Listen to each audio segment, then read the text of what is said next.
Coucou mes amours, bienvenue dans les chroniques de Malaika. Aujourd'hui, nous allons faire notre petite revue critique de la série de Monsieur à l'œil, La pire vie pour une femme. Épisode final. Ça commence avec la maman de Mary qui dit voilà ma fille qui était là, qui me mettait en haut, celle qui me mettait en haut, qui me donnait tout ce que je voulais. Voilà, elle est partie. Si seulement j'avais averti à Mary, j'avais prévenu la fille là, comme c'est de donner les remèdes là à l'enfant, c'est que l'enfant serait vivant aujourd'hui et c'est que Mary ne serait pas partie. Ok, tu aurais dû réfléchir comme ça. Tu n'aurais pas dû laisser ta petite fille partir. Tu n'aurais pas dû la laisser. Entre-temps, elle ne se rend pas compte que l'autre est en train de la suivre. Elle dit, tu n'allais pas la laisser partir. Mary ne serait pas partie. Mary sera encore là avec nous. Voilà, maintenant elle est partie. Qui va s'occuper de moi? Qui va me donner la belle vie? La maman dit, Ego dit, maman, donc, attends. Donc, tu savais qu'on donnait les remèdes là pour parler l'enfant et tu n'as rien dit. La maman dit, quoi? Tu as dit quoi? Quoi? Non, ne prête pas attention. Non, ne prête pas attention à ce que je dis. C'est que tu sais que ma bouche aime souvent bavarder n'importe comment. C'est que ma tête est souvent, je suis troublée, c'est un peu ça. Ego dit, attends maman. Donc toi, tu voyais comment, comme si donner les remèdes à l'enfant, tu étais au courant de ça et tu as laissé. Maman, viens ici, viens. Elle a attrapé sa mère. Elle dit, maman, tu as laissé ta petite fille partir. À cause de quoi? À cause de quoi, maman? Tu n'as pas honte. Tu es quel type de maman? Tu as laissé ta petite fille partir, maman. Donc, attends. On donne les remèdes à ta petite fille. Tu vois, tu sais. Tu as laissé on a partir ma nièce, maman. Maman, viens ici. Tu es quel type de maman? Tu es quoi? Tu es quoi? Tu es quel type de maman? Dis-moi un peu. Dis-moi, s'il te plaît. Répète un peu ce que tu viens de dire. Répète vite. Elle dit non, laisse-moi. Je n'ai rien dit. Tu sais que parfois, quand je suis stressée, et lorsque ma bouche a besoin de manger, je raconte n'importe quoi. Laisse-moi, je n'ai rien dit. Et go dit que maman. Donc, maman, tu as pas ta propre petite fille. Tu as pas ta fille, maman. Maman, ta propre petite fille. Tu as pas ta fille. Tu n'as pas honte. Maman, tu n'as pas honte. Tu as pas ta fille. La maman dit, qu'est-ce que tu racontes? Laisse-moi, lâche-moi. Lâche-moi. C'est quoi? Elle dit d'ailleurs même, n'est-ce pas, on l'avait entré dedans de force pour qu'elle puisse avoir cet enfant. N'est-ce pas, on l'avait entré dedans de force pour qu'elle puisse avoir cet enfant. Est-ce que l'enfant là venait de son mari? Ça ne venait pas de son mari. Elle était une bâtarde. Là, Ego dit, même si c'était le cas, c'était ta petite fille, maman. C'était ta petite fille, tu étais censée la protéger. Elle était membre de notre famille, maman. Elle était membre de notre famille. Qu'est-ce que tu racontes? Donc, tu as laissé on n'a pas ta petite fille tout simplement parce que ma soeur a été rentrée dedans de force pour qu'elle puisse la voir. C'est ce que tu essaies de me dire. Maman, tu es quel type de mère? Tu es quel type de mère? Qu'est-ce que je peux même parler? Seigneur, je n'arrive pas à croire que tu m'as donné une maman pareille. Est-ce que je suis en train de rêver ou quoi? Est-ce que je suis en train de rêver ou quoi, maman? Donc, toi, une mère, tu n'as pas su protéger ta petite fille. Ta propre petite fille, tu n'as pas pu la protéger, maman. Maman dit, la protège quoi? Est-ce que c'était même ma petite fille? N'est-ce pas, c'était un produit comme ça? N'est-ce pas, c'était un produit de forcer, quand on avait entré dedans de force à sa mère. Ego dit, maman, tu sais quoi? Je ne te donne pas tort. Non, je ne te donne pas tort. Je nous donne tort à nous. C'est nous. C'est nous. Parce que tu as toujours été comme ça. Tu as toujours été égocentrique. Tu n'as jamais été une bonne mère. On a toujours fait l'excuse pour toi. Pourquoi? Parce qu'on se disait toujours que non, c'est notre maman après tout. Mais maman, je n'arrive pas à croire. Donc, maman, tu as laissé pour qu'on paye l'enfant. Maman, tu as laissé pour qu'on puisse payer l'enfant. À cause de ton égoïsme. Elle dit, pardon, ne mets pas ça sur moi. Oh. Ne mets pas ça sur moi. Ce n'est pas moi qui ai payé l'enfant. C'est comme si c'est Fred qui a payé l'enfant. Donc, ne mets pas ça sur moi, s'il te plaît. Ego se retournait, ça va. La mère dit que ne commence pas à mettre ça sur moi. Elle dit, c'est quoi? Mais Ego entre et ferme le portail. La maman dit, c'est même quoi ça? Et puis, papa pouvait dire, Ego, ouvre le portail. Tu m'as fermé dehors. Tu m'as enfermé dehors. C'est quoi ça? Il y a les gens qui... Il y a certains voisins qui ne s'en rendent même pas compte qu'ils ont les voix. Ego, ouvre le portail. Tu m'as enfermé dehors. C'est quoi ça? C'est quelle histoire ça? Ego, ouvre-moi le portail ici, s'il te plaît. Arrête, ne fais pas les choses comme ça. Écoute, qu'est-ce que j'étais censée faire? Je devais faire quoi? Tu voulais que je fasse quoi? Ego, ne fais pas les choses comme ça. Regarde, il y a les voisins vont se mettre à me regarder. Tu es en train de me souiller. Ne fais pas les choses comme ça. Tu es en train de me souiller. Ego, s'il te plaît, arrête. Ego, s'il te plaît, ouvre le portail. Calme-toi, ouvre le portail. Arrête ça. Moi, je n'aime pas les choses comme ça. Tu veux souiller Ogechi 2.0. C'est quoi ça? Ego.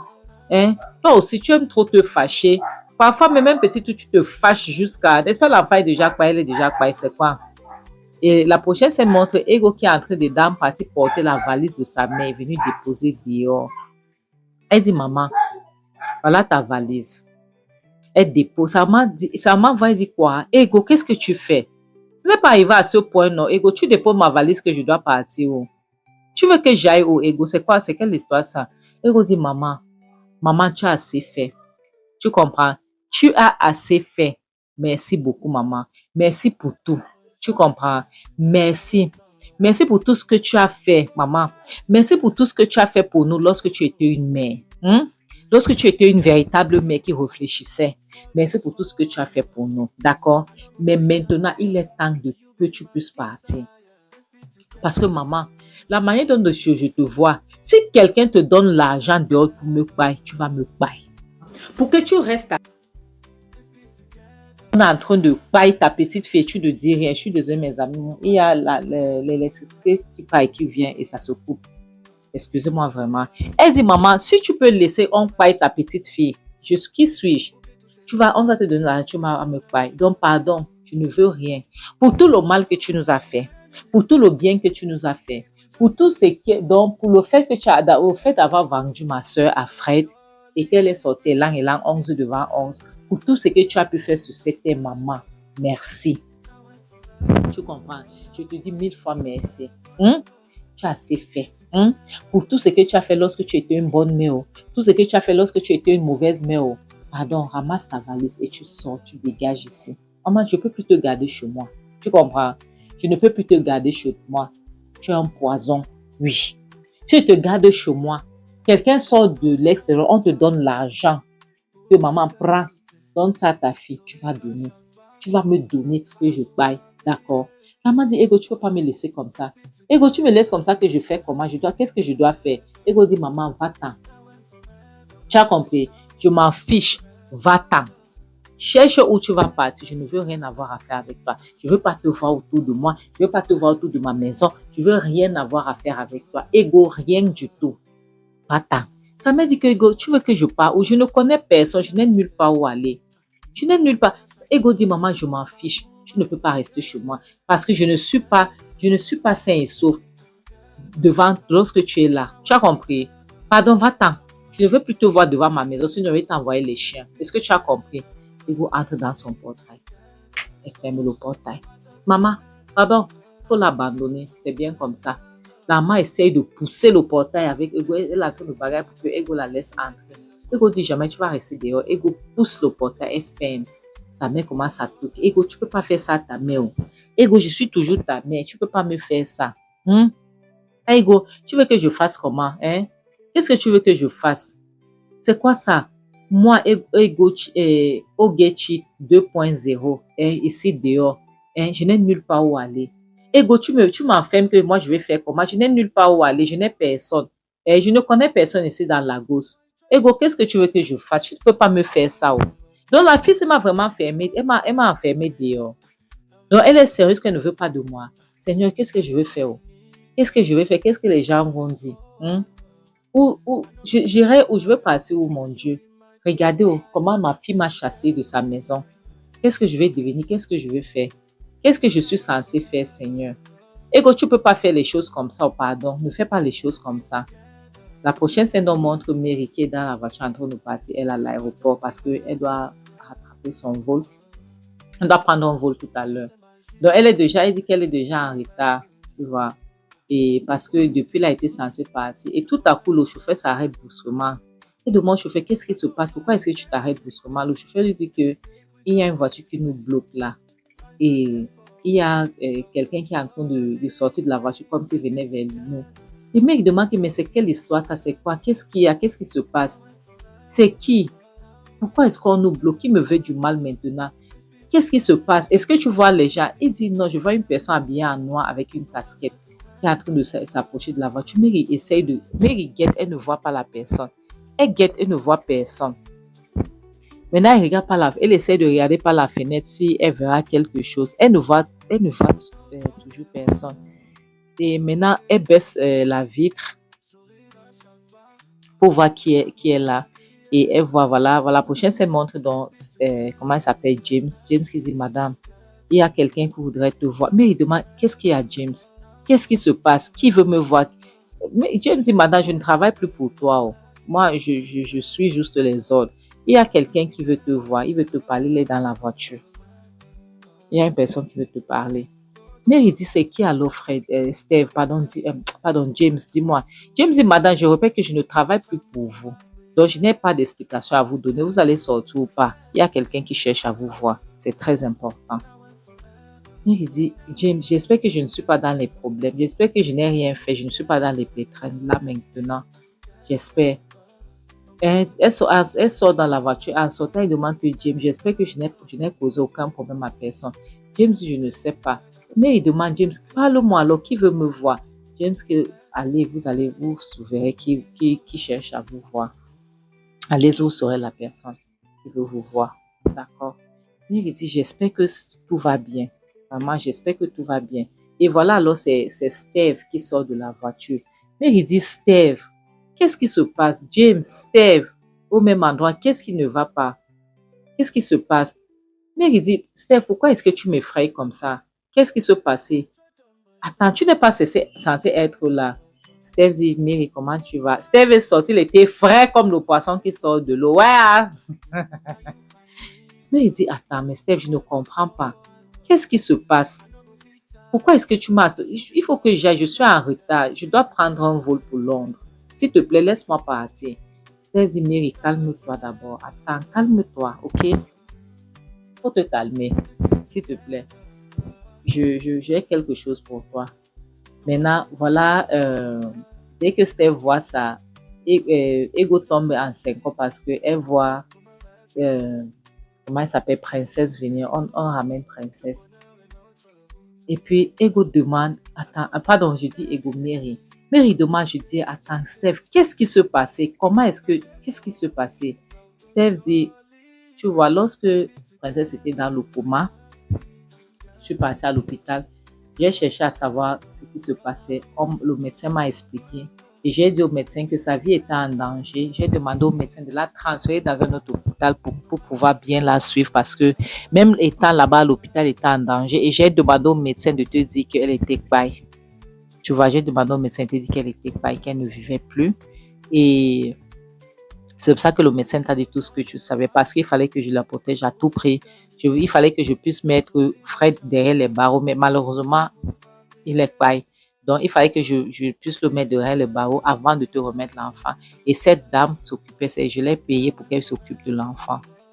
En attendant que tu récupères. Donc, c'est un peu, ça va à l'autopo. Donc, je suis désolée si je t'ai fait croire qu'elle était paille, mais c'était mieux comme ça. Mais il dit vraiment 1000 fois merci. J'ai cru que ma fille était paille. Lorsque je me suis réveillée, le médecin m'a dit que ma fille était paille et qu'on l'avait enterrée.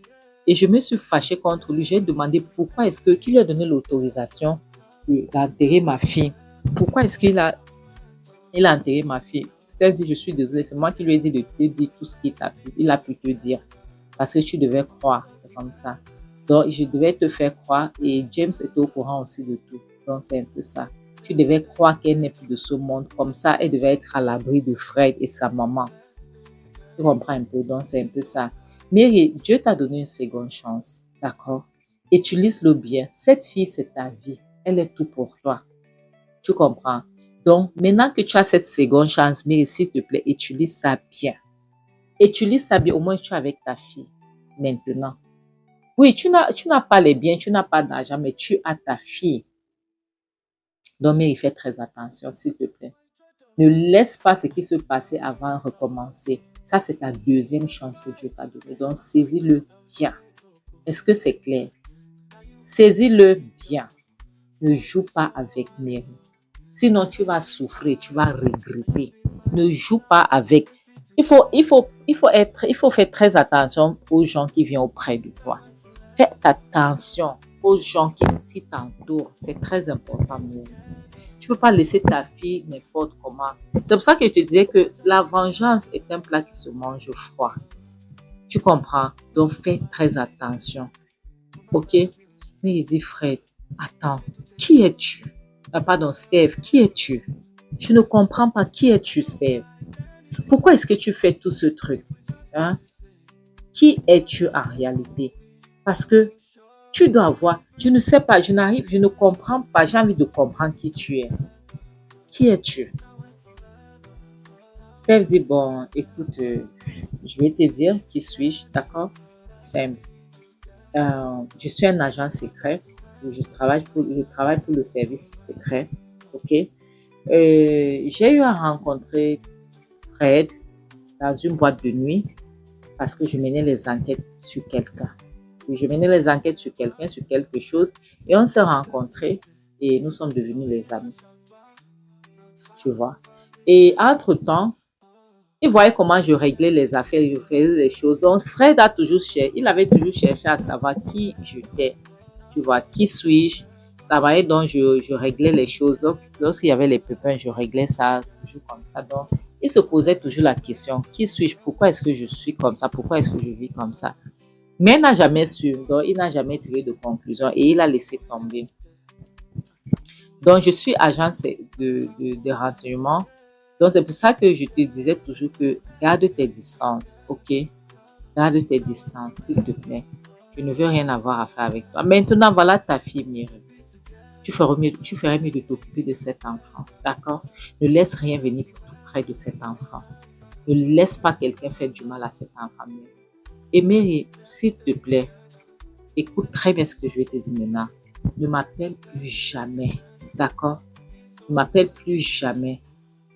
Je vais te régner si tu m'appelles. Je vais dire que je ne te connais pas. Tu comprends, non? Tu ne m'appelles plus jamais. Mais écoute, tu as tout ce dont tu as besoin. Donc, saisis cette opportunité et refais ta vie. Mais il dit, Steve, Steve, l'autre, James a ouvert la porte. Steve a entré. Puis James dit, s'il te plaît, madame, excusez-moi, il faut que je passe. Je dois partir, je dois monter dans la voiture. Mary dit, James, Mary, je suis désolée, je dois partir. Maman, je suis désolée. Au revoir, il ne m'appelle plus jamais, d'accord? Il ne m'appelle plus jamais, Mary, je suis vraiment désolée. James aussi monte dans la voiture. Elle me la porte. Et Mary pleurait. Mary n'en revenait pas que elle voyait, devant ses yeux, elle avait sa fille, elle voit son homme. Et c'est comme ça qu'ils sont partis. Et Mary est restée. Au moins, Dieu merci, sa fille n'était pas pareille. Dieu merci. Mes amours, c'est ici qu'on va s'arrêter. On dit Dieu merci le fait que sa fille n'était pas pareille finalement. Et elle a sa fille. Oui, elle n'a pas l'argent, mais au moins elle a sa fille qui est le plus important. Parce que cet enfant fait sa joie. Aucune mère, je ne pourrais jamais choisir l'argent par rapport à un être humain. Même un être humain que je ne connais pas, je ne peux jamais. Parce que l'argent ne pourra jamais remplacer la création de Dieu. Oui, la création de Dieu ne peut jamais être remplacée par l'argent. Donc, c'est pour ça que je ne peux jamais choisir un être humain par rapport à l'argent. Donc, vraiment, 1000 fois merci parce que ça s'est bien terminé. Tout est bien qui finit bien. 1000 fois merci. Finalement, Mary, Dieu merci, princesse n'est pas paille. Princesse était entre les mains de Steve. Dieu merci, heureusement. Pardon, oui, les mains de Steve, heureusement. Et tout est bien qui finit bien. Les amis, c'est pour ça qu'on dit que la vengeance est un plat qui se mange froid. Lorsque tu veux te venger, achète 2 cercueils, tu creuses 2 tombes. Oui. Une pour la personne et l'autre pour toi. C'est toujours comme ça. C'est pour ça qu'on dit que la vengeance est laisser ça entre les mains de Dieu. Comme je dis souvent, mes amours, le mariage n'est pas un fin en soi. Le célibat n'est pas une malédiction. D'accord? Ne cédez pas à la pression de la société. Non, ne cédez pas jamais de la vie. Ne cédez jamais à cette pression-là. Parce que cette pression-là, ça ne vaut pas la peine. Les gens vont vous mettre la pression. Vous allez céder, vous allez entrer dans les relations pas très catholiques. Regardez aujourd'hui. Le mariage n'est pas un fait en soi. Oui, le mariage n'amène personne au paradis. Mais le mariage, c'est une bonne chose lorsque vous rencontrez la bonne personne. Comme je dis souvent, merci beaucoup mes amours. Je tiens à remercier mes amours du côté de la France, du côté de la Côte d'Ivoire qui sont notre belle famille à nous. Côté du Bénin, Togo, Sénégal, Congo, Kinshasa, le State, le Burkina Faso, la Belgique, le Tchad, le Mali et le continent. Et je tiens à faire un petit coucou spécial à Madame Néry Dubois depuis la France, Charlotte Mankoko, Marie Odio depuis le Togo, Colette Félicité, Lucie Sanou depuis le Burkina Faso, Zala Minata, Diallo, Augustine Akosi, Priska Kofi, Lisa Ndjomo et Awa Balo. Merci beaucoup mes amis, mille fois merci de m'avoir soutenu et merci toujours parce que vous continuez toujours à me soutenir. S'il vous plaît, ayez toujours la crainte de Dieu. Ne cherchez jamais à vous venger, ce n'est pas une bonne chose. Jamais de la vie. Et ne cédez jamais à la pression de que ce soit vos familles, que ce soit la société, surtout à ce qui concerne le mariage. Non. Faites ce que vous plaît. Faites ce qui vient de votre cœur, ce qui est bien pour vous. Oui. Même pas pour la personne que vous épousez, mais pour vous d'abord, avant pour la personne que vous épousez. S'il vous plaît, n'oubliez pas cela. Comme je dis souvent, mieux vaut être seul que d'être mal accompagné. En bon attendant, salut, bisous. Bye! Ça, c'est la fin de cette série. Et Inch'Allah, d'ici demain, je vais trouver une autre série quand nous allons commencer le chemin à cheminer ensemble. Je vous aime.